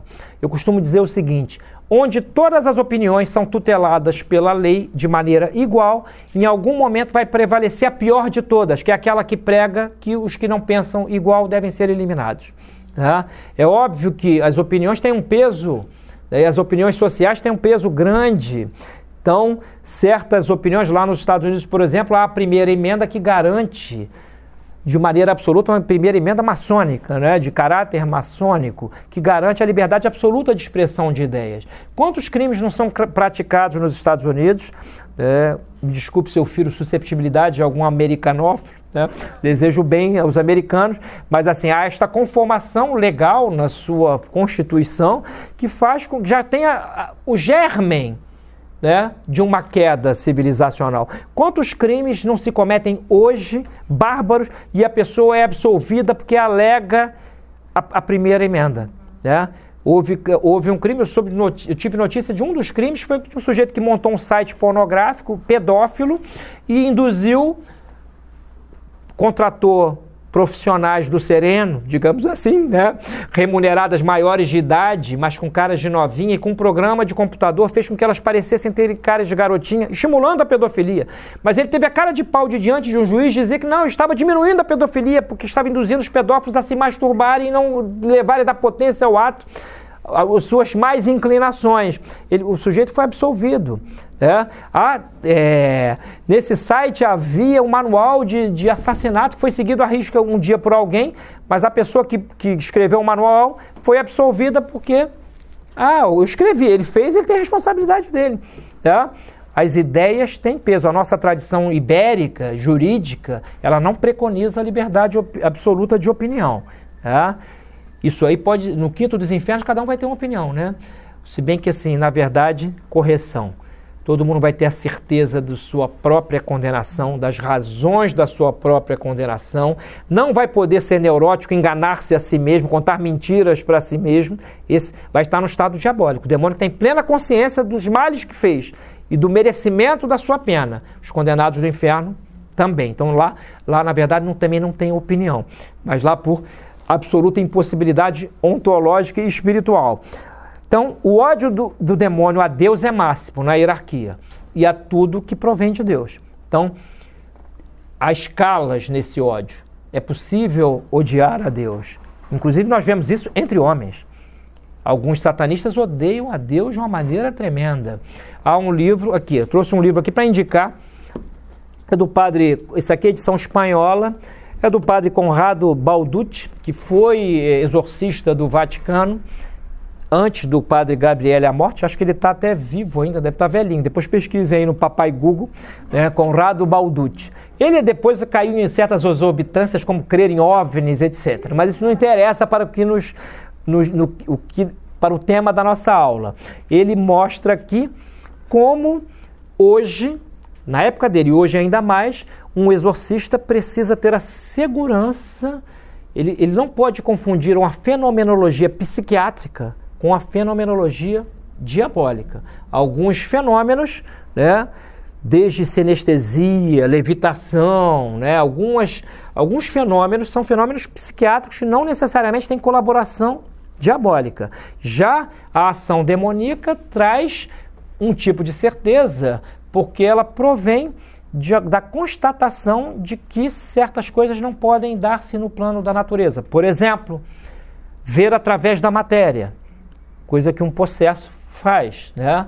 Isso é impossível, materialiter, impossível, alguém ver através da matéria, ver o que está sucedendo exatamente agora em outro lugar do mundo, né? Ter uma certa intuição, que é imperfeita, mas é uma certa intuição dos desejos ocultos no coração do outro, saber coisas da história do outro que ninguém testemunhou, etc., uma aversão ao sagrado, que é persistente de uma maneira tal que leva a um padrão de violência que está para muito além das manifestações psiquiátricas, etc. Esse é um livrinho interessante, é outra indicação. Então, para não perdermos o fio, estamos caminhando por porque me chamem a atenção aqui, senão, viu? Vocês me conhecem, né? Eu vou angelicamente até sei lá que horas, né? O ódio dele é máximo a Deus. O corpo perverso do demônio tem hierarquia. Eu vou ler aqui um trechinho do meu PDF, página 21 do PDF que eu tenho em mãos. Só um segundo, que é um trechinho do comentário de Santo Tomás, que é muito a propósito, né? Ele está se referindo ao Behemoth, né? Que são os dois monstros citados no livro de Jó. Né? Um é um monstro terrestre e outro é um monstro marinho, que o Leviatã é um marinho, né? Então diz o texto da Sagrada Escritura: para este os montes produzem ervas, né? Para o Behemoth, né? Também os endemoniados que servem à ordem satânica precisam de um certo descanso e também se alimentam de coisas da terra, pelo que se dá a entender que os que estão nas altas esferas, entendamos aqui altas esferas sociais e políticas, né? Não está no texto de Santo Tomás, são sociais e políticas, mas é isto, que estão nas altas esferas e os mais soberbos suministram ao diabo certo prazer e alimento. Isso é comentário de Santo Tomás. E sobre como se realiza isto, né, o texto da Sagrada Escritura o indica acrescentando: todas as bestas do campo repousam ali. Porque, volta Tomás, assim como literalmente os animais selvagens se congregam nos montes para sua segurança e descanso, assim também o amparo de certos homens que estão no cume da maldade, né, e vêm a descansar nos montes, são montes metafóricos aqui, esse amparo é bestial, né? E aí ele cita aqui o livro de Daniel. Então, há uma perversa ordem. Se olharmos hoje para a ONU, para os organismos internacionais, a OEA, vários organismos internacionais que sabemos que desde a década de... Aliás, desde a sua criação, mas desde a década de 70, com particular ênfase, trabalham para a construção de coisas como a Carta da Terra, a camada o rombo na camada de ozônio, que na verdade é uma hipótese científica que hoje em dia cientistas sérios já denunciaram, né? Estamos caminhando, inclusive é um brasileiro, que é o Luiz Carlos Molion. Ele há 20 anos atrás disse: nós estamos caminhando para uma mini era glacial. Bom, os invernos contemporâneos parecem apontar para isto, mas assim, o que se sabe é que aquela medida, dizer que o mundo está aquecendo, é impor aos países medidas transnacionais. Olha, se você não diminuir a sua emissão de carbono, eu vou cobrar aqui um valor X, vai ter uma sanção. Então, várias coisas que hoje nós vemos com muito mais clareza agora durante a pandemia, já vieram sendo ensaiadas por esses organismos que são diabólicos, né? Fazem parte dessa ordem perversa, no sentido de criar uma governança global. Se é católico, isso é muito importante dizer para os católicos. Nós, católicos, sabemos por fé que o sentido da história é caminhar até o momento da grande apostasia, que é prévia à manifestação do anticristo. Se alguém não crê nisso, não é católico, né? Porque basta não crer num dado da fé para subtrair-se do âmbito dela. Então nós sabemos que o sentido da história é caminhar para esta culminância. E lá na Idade Média já havia autores que preconizavam um governo global, só que ele era materialmente impossível. Um deles é o Dante Alighieri, o grande poeta do Trecento, que do ponto de vista político, ele tem um livro escrito em latim, que é o De Monarchia, que preconiza um poder global, a ONU da época, né? Um poder global sem a Igreja, um poder de mando sobre todas as nações. Então, esse é um anseio diabólico desde o princípio. Ter uma governança absoluta, violenta, tirânica. A obediência não é obediência livre, né? Esse Estado tirânico, ele tem uma conformação diabólica. Então, esta ordem perversa a qual Santo Tomás alude aqui no seu comentário, nós que temos uma visão espiritual, que é a luz da Sagrada Escritura, a luz dos doutores da Igreja, etc., nós contemplamos essa ordem de uma maneira em que ela pareça como algo verdadeiramente diabólico. A lei é a regra da reta razão e ordem ao bem comum. Se a lei não visa ao bem comum, se ela é imposta de maneira arbitrária, etc., desconfiemos. Outra coisa que diz o texto da Sagrada Escritura comentado por Santo Tomás: Leviatã, que é um monstro marinho, tem escamas duras. O que Santo Tomás comenta? As escamas duras são como escudos. No mundo, esses escudos são os grandes pecadores das altas esferas. Tá? Scuta corporis diaboli. Tá? Ou seja, esses escudos pertencem ao corpo diabólico. Então, o demônio, que é um filho da mãe, com quem não podemos ter nenhum tipo de consórcio amigável, tem poder neste mundo. E esse poder tem muitos escudos. Mas a fé, a Eucaristia, Maria, etc., tudo isso nos dá lanças que perfuram esses escudos. Então, quando nós entendemos que toda a nossa vida neste mundo é um drama e que está lá no alto desse drama, não é um alto medieval, é uma coisa séria, real, efetiva, é a nossa salvação. É se nós seremos felizes eternamente ou infelizes, mas essa felicidade eterna só como partícipes da ordem divina e a infelicidade eterna, tirânica, como partícipes dessa ordem perversa que já no mundo atua, é o mistério da iniquidade mencionado por São Paulo.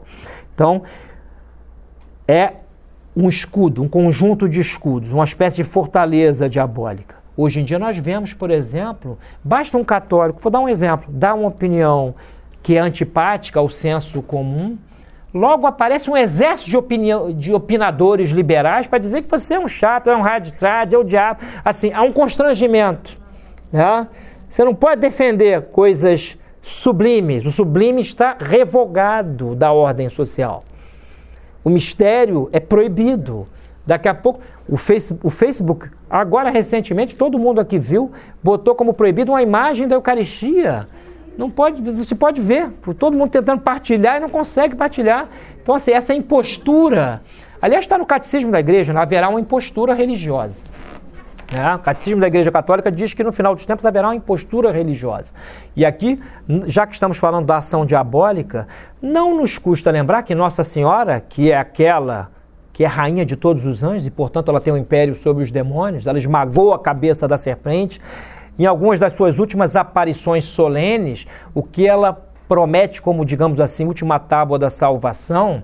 Isso é uma pergunta que vale pensar sobre isso. Ela poderia oferecer a Santa Missa, que tem valor infinito, mas ela oferece, digamos assim, a devoção ao seu imaculado coração. No fim, o meu imaculado coração triunfará. Isto dá o que pensar, né? Dá o que pensar, dada a crise da igreja. Talvez a tábua de salvação, não sabemos se este é o final dos tempos, nem nos cabe indagar, estamos só atentos a esses sinais, mas pode ser que as igrejas particulares, as nossas casas, etc., sejam, no momento de tirania absolutista, que já se desenha, né, seja a última salvação, a nossa devoção interior. O demônio aqui ele não entra.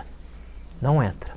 Ele pode até deduzir as nossas emoções, etc., mas os conteúdos da minha inteligência e das minhas volições, dos meus quereres, ele não penetra aí. Então, façamos do nosso coração um sacrário, da nossa inteligência um sacrário, né? Pensemos sobre isto, à luz dos fatos que hoje são grandemente diabólicos.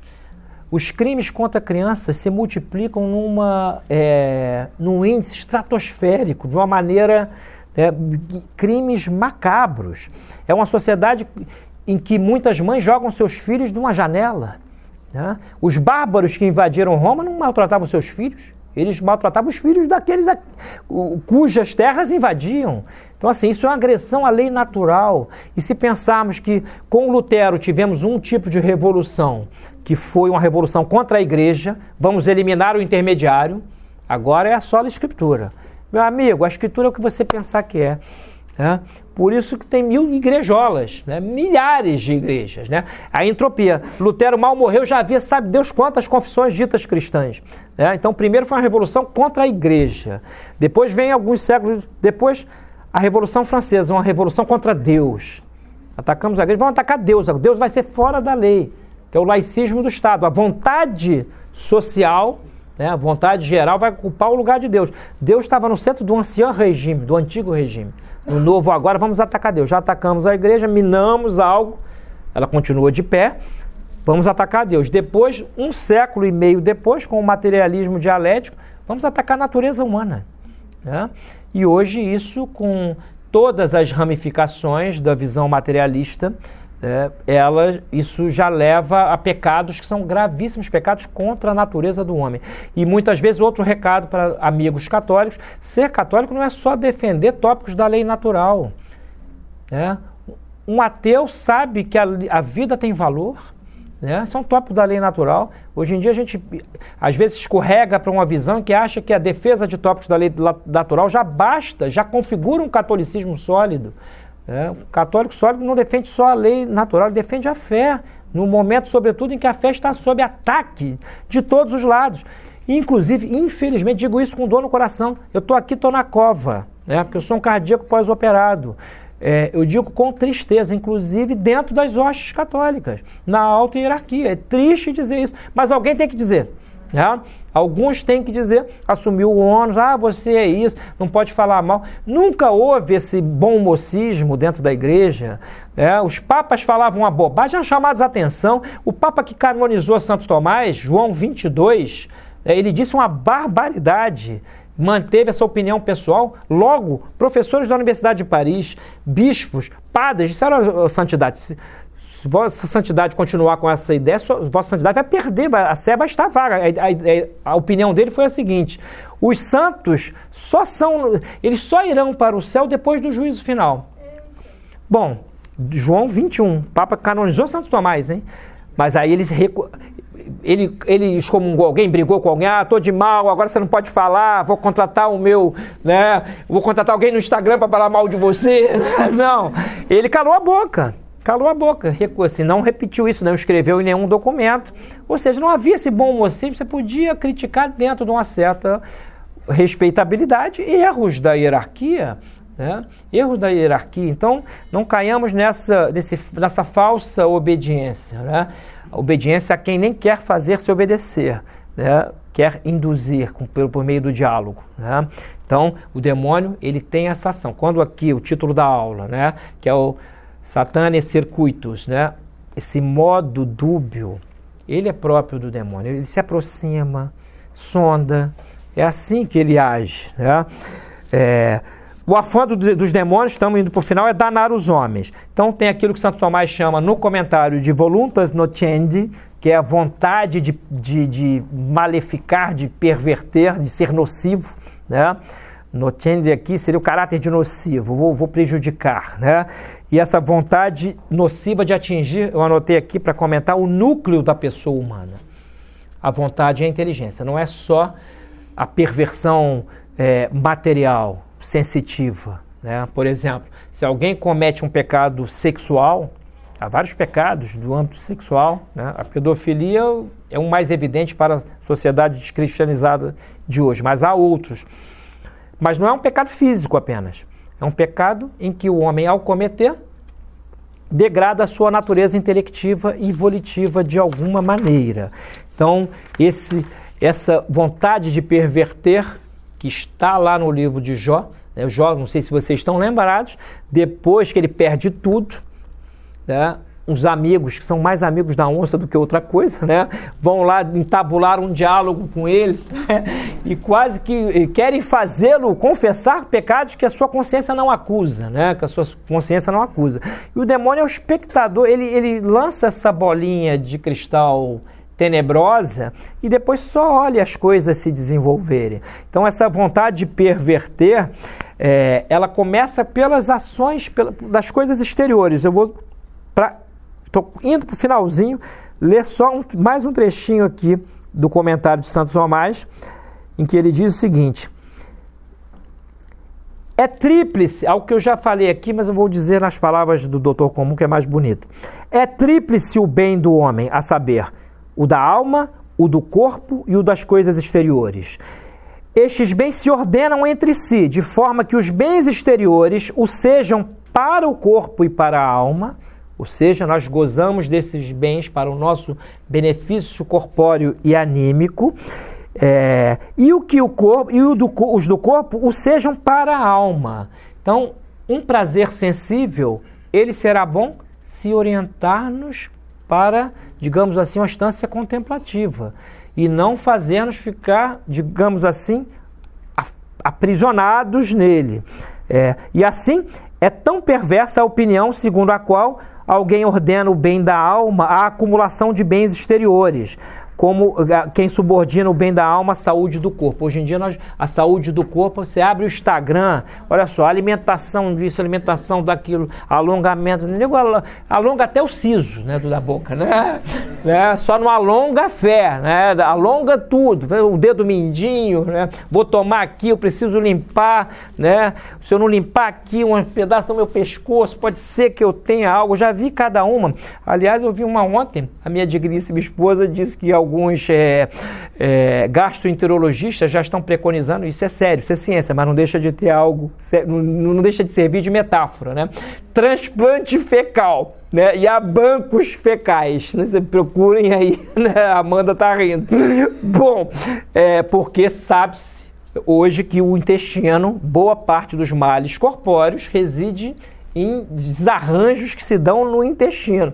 Então até transplantes fecais já estão no horizonte da ciência contemporânea. Agora, existe um transplante cérebro-fecal, né? Esse é o mais grave, que é aquele por meio do qual a pessoa vai cauterizando a sua percepção das coisas superiores a ponto de apagá-la, né? Nós fomos feitos para o sublime, para contemplar a beleza das coisas. Se uma pessoa que não tem nem notícia da fé entra numa catedral gótica, aquilo atinge. A beleza tem uma objetividade, a subjetividade está na nossa contemplação dela. Mas a beleza tem ordem, harmonia, inteligibilidade, um monte de coisas objetivas, né, que fazem com que nós nos sintamos bem. Daí Santo Tomás dizer, né, que o belo agrada à vista. Mas não é só isso. A beleza é agradável, a feiura, a repugnância é repulsiva, é desagradável. E no plano moral espiritual, muito mais desagradável. Aliás, eu falei aqui que Santo Tomás, ele deu essas conferências na cidade de Orvieto. Santo Tomás teve uma vida acadêmica de deixar qualquer professor de área de humanas hoje estafado, né? Porque hoje o pessoal, né, bota lá são os professores, faz para mim aí, né? Bota os pesquisadores, etc. Santo Tomás trabalhava quase 15, 16 horas por dia, né? Ele tinha que cumprir com o currículo exigia que ele participasse de questões de quadlibet, estivesse diante de pessoas para responder questões até de improviso, questões disputadas, magistrais, etc., viajasse. Então ele esteve em Orvieto. E procurem aí em Orvieto, olha que coisa interessante, o maior comentário demonológico de Santo Tomás foi escrito entre os anos de 1261, como eu disse, e 1264, na cidade italiana de Orvieto. Hoje, há lá, desde a Idade Média, aliás, a Catedral de Orvieto. E na Catedral de Orvieto, olha que interessante, há um dos maiores painéis, é um afresco. O autor do afresco é o Luca Signorelli, né?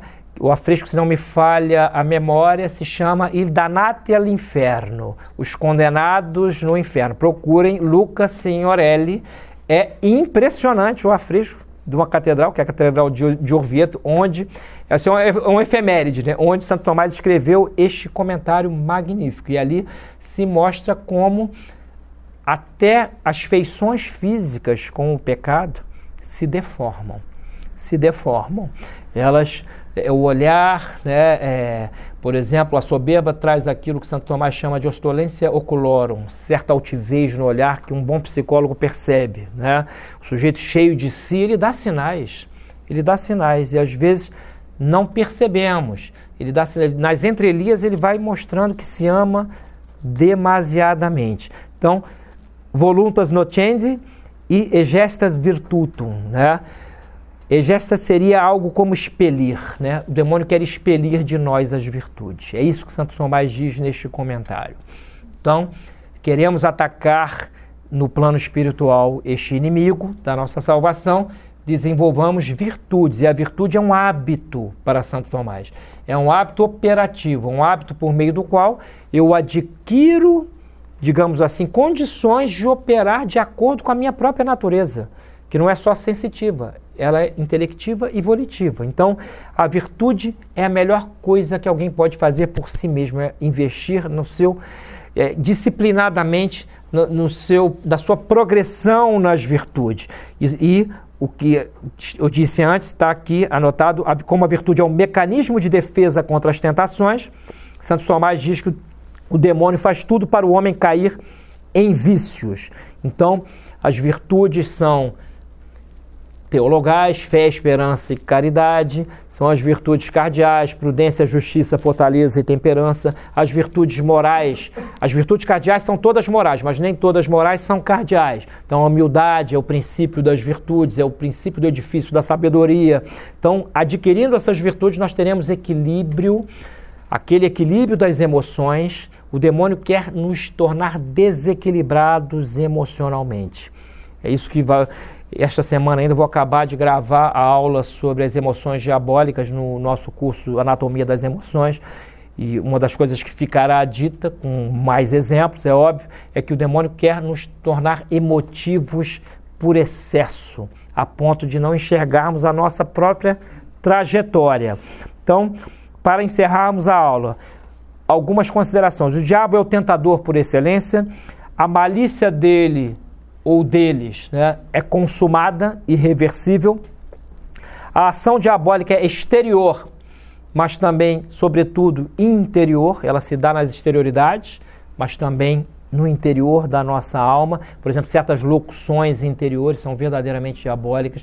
Males súbitos que às vezes uma pessoa sente, a boa teologia diz que muitas vezes são de origem diabólica. Certas emoções que não têm congruência com aquilo que a pessoa vinha vivendo, né, muitas vezes são de origem diabólica. Então, nós não devemos perder isto.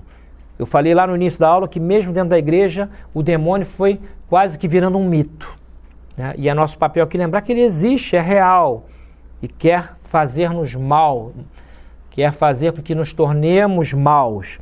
O demônio não se contenta com enganos, também é outro comentário de Santo Tomás aqui, eu disse com outras palavras no início, quer submissão violenta, ou seja, aqueles que o servem boçalmente, ele não quer só esse serviço boçal, ele quer submetê-los, que a pessoa tenha a consciência de que entregou a sua liberdade na mão de um inimigo das liberdades. Então ele quer a violência. Santo Tomás, ele diz a palavra violência aqui algumas vezes, né, nesse seu comentário demonológico. Então assim, ele não quer adoradores serviçais felizes ou pretensamente alegres. Ele quer a tristeza, quer a maldade, a malícia, quer pessoas que sejam capazes de qualquer coisa para obter bens, aqui e agora. As pessoas são, digamos assim, submersas no presente das suas emoções desgovernadas. Elas perdem o horizonte de passado, a sua memória vai se degradando, perdem o horizonte de futuro, as suas esperanças vão se diluindo em coisas, né? É como agora essa doença, a pessoa só pensa nela. Eu não vou entrar no mérito de o que deve fazer alguém, não me cabe aqui, mas não deixa de ser algo diabólico aprisionar alguém no presente. Quem tem medo não tem tempo para amar. De ir ali na esquina e ver quem tem uma necessidade premente. Fazer uma caridade efetiva para alguém, né? Porque vai tocar na pessoa, né? O amor é o maior antivírus que pode haver, né? E a igreja já deu sinal da excelência do amor, inclusive na peste negra, quando bispos, sacerdotes, alguns morreram dando a Eucaristia. São Carlos Borromeu é um exemplo. Mais vale viver um mês humanamente do que 50 anos desumanamente, diabolicamente, perdendo aqueles sinais que são a nossa semelhança para com Deus. Então ele quer submissão violenta. Outra coisa que diz Santo Tomás, infundem o terror. Muitas vezes a pessoa fica terrificada, ela, né? É algo que vai tomando conta, sufoca, causa agonia, ela não consegue, como ela está sob o influxo da ação diabólica, ela não consegue não enxergar um horizonte azul. Tudo é plúmbeo, é cinzento. Agora, por fim, o diabo realiza, segundo Santo Tomás neste comentário, a sua obra, sobretudo em 3 tipos de pessoas. É óbvio que todos nós nos encaixamos em algum grau nesses tipos de pessoas, mas essas são as visadas pela ação diabólica, segundo Santo Tomás. Os soberbos, ou seja, aquelas pessoas orgulhosas que se acham extraordinárias, que se julgam mais do que são, de alguma maneira imitam o demônio. Os sensuais, aquelas pessoas que estão premidas, né, pelas urgências da carne, de maneira que não conseguem perceber que às vezes é absolutamente necessário dizer não a um apetite, né, até um apetite, né, físico de comida. Não me convém comer excessivamente, é óbvio, isso faz mal, né? A gula é um dos 7 pecados capitais.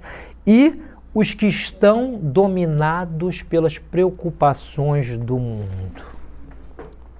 Pensemos no mundo atual. Qual é aquela parábola mesmo de Marta e Maria? O que Jesus diz? Né? Marta, por que te afliges? Né? Maria escolheu a melhor parte. Isto não lhe será tirado. Escolhemos nós a melhor parte. É Cristo, é a cruz, é a Eucaristia, o melhor bem que pode haver no mundo. Se uma só alma tem mais valor do que o universo inteiro físico, quanto valor não tem a Eucaristia? É o nosso refúgio. Meditar sobre a paixão de Cristo, segundo alguns santos, uma meditação proficiente sobre a paixão de Cristo elimina quase um ano inteiro de pecados. Façamos um exercício de trazer para a nossa vida a meditação sobre as realidades espirituais. Né? Até que ponto eu sou bom nas minhas ações, ou sou bom como deveria ser. Essa é a meditação que o pensamento a respeito da existência dos demônios nos faz melhorar. Né? Estamos sob o risco de cair num precipício. A vida é um perigo. Né?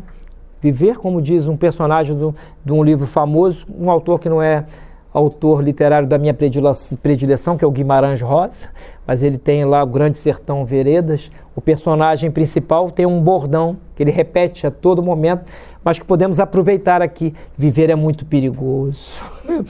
Viver é um perigo, mas o amor é correr riscos em ordem a bens sublimes superiores.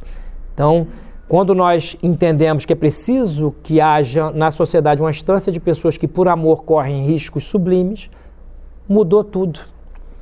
A nossa visão da realidade mudou tudo. Estávamos olhando tudo por um caleidoscópio medíocre e agora olhamos o céu aberto com todos os horizontes que se descortinam para nós.